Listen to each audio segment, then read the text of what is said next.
live in these kind of dingy, mouldy, and they all squeeze in and drink vodka and smell dope. And yeah, it definitely party. There was a party vibe to it.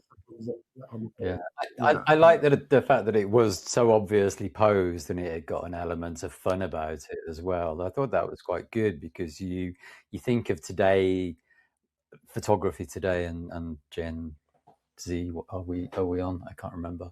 And we were talking a little bit about this with Tiffany Jenkins in the previous episode about photography revealing and people revealing themselves, their intimate lives. This didn't feel like it fitted in with that in a way. It was just hey, look, we're having a lot of fun doing this. So I thought it was quite an interesting contrast. I think it caught all of our eyes when we went in. Yeah. I thought it was a very well composed photograph, actually.